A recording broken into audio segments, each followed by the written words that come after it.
In today's video, I'm going to teach you how to save ideas or feedback from Slack into Notion.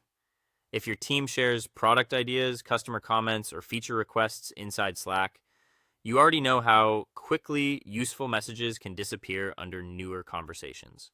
This workflow helps you capture those insights right away and send them into Notion in a much more organized way without copying and pasting between apps.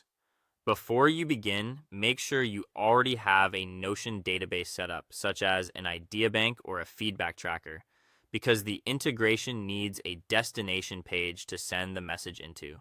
To get started, open Slack either in the desktop app or in your browser.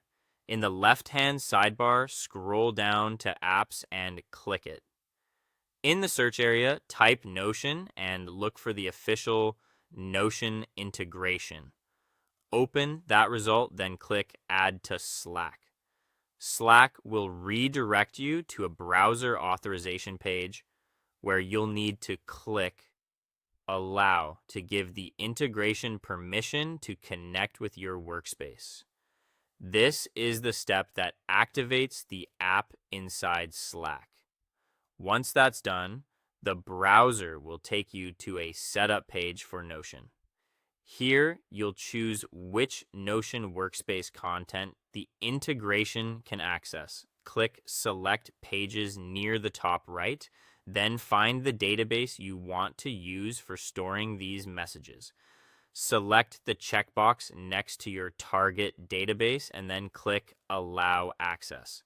This links Slack to the correct Notion destination, so later you can send messages there directly. Now go back to Slack and find the message you want to save. Move your mouse over that message and a small toolbar will appear in the upper right corner. Click the three-dot More Actions menu. In the list that opens, choose Create Task in Notion, or in some workspaces, it may appear as Send to Notion. Both options serve the same purpose, turning that Slack message into an item in Notion. A form will appear inside Slack. In the Choose Database or Page dropdown, select the Notion database you connected earlier. Then enter a clear descriptive title so the item will be easy to find later.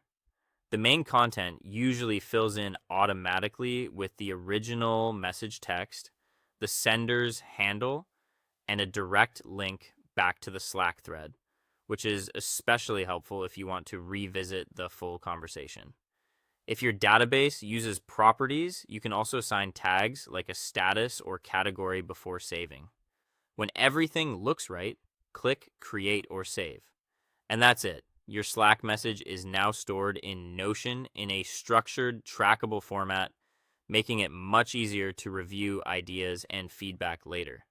That is all. Thank you for watching, and see you guys in the next one.